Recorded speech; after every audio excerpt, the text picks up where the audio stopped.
File. This April 2017 file photo provided by NerdWallet shows Liz Weston, a columnist for personal finance website nerdwallet.com.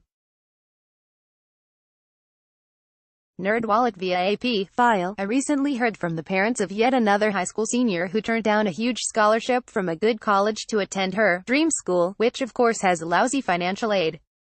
Now her parents are scrambling, trying to figure out how to pay for it. This madness must end. Asking teenagers to pay the whole cost of a four-year college degree probably isn't realistic or smart. Kids may be cut off from financial aid, since need-based help is largely based on the parents' resources.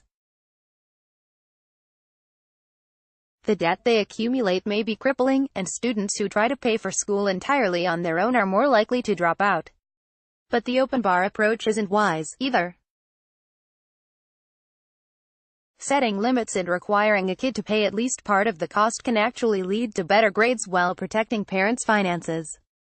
The sticker price to attend many private universities now exceeds $70,000 per year, including tuition, room, board, books and fees. Most college educations cost much less. Of course, the net average cost, after scholarships and grants are taken into account, was $15,367 last year, according to student lender Sally May. Many families aren't prepared for the expense. Some 4 out of 10 parents aren't saving for college. Among those who are, the average amount saved is $18,135, Sally May found. The high cost of college and the low rate of savings has led to a whole lot of debt, $1.5 trillion in student loans, at last count. Although the typical college graduate has a manageable level of education debt, it's easy to borrow far more than a student, or a parent, can comfortably repay. Given these realities, parents should set clear boundaries about how much they'll pay for college. Find out what you'll be expected to pay. Start with the Department of Education's FAFSA Forecaster, an online tool that predicts your expected family contribution, based largely on parental income and assets. Enter the cost of a college to see roughly how much need-based aid to expect. Once families have the financial aid figure, parents can add in the amount they want to contribute, or borrow, to determine how much they can help. Put limits on your borrowing. Parents often want to spare their kids from student loans, but the kids are the ones benefiting from the education, and they have many more years ahead of them to pay off the debt. Having student loans typically isn't a huge hardship. Students can borrow up to $31,000 in federal student loans for their undergraduate degrees, including $5,500 for their first year.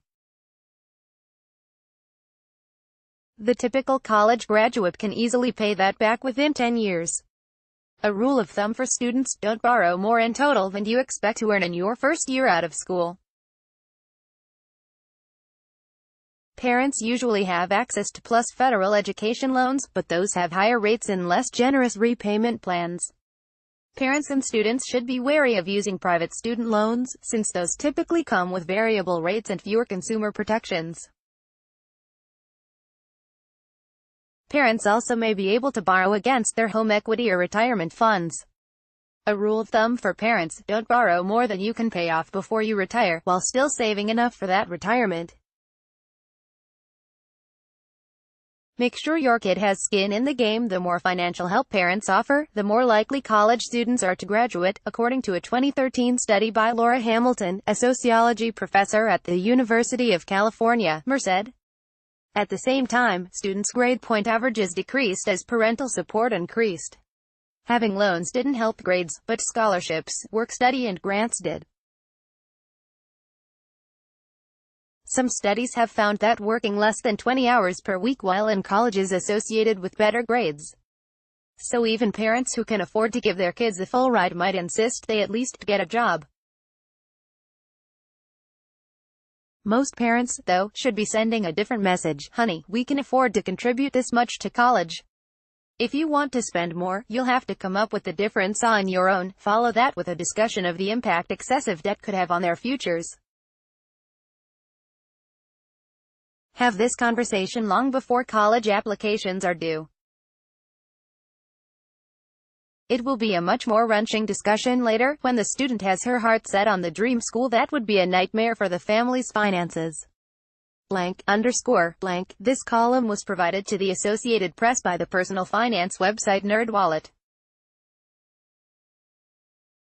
Liz Weston is a columnist at NerdWallet, a certified financial planner and author of Your Credit Score. Email lweston@nerdwallet.com. Twitter, @LizWeston. Related link, NerdWallet. Should parents pay for college? https://nerd.me/should-parents-pay-college. Copyright 2018 The Associated Press. All rights reserved. This material may not be published, broadcast, written or redistributed.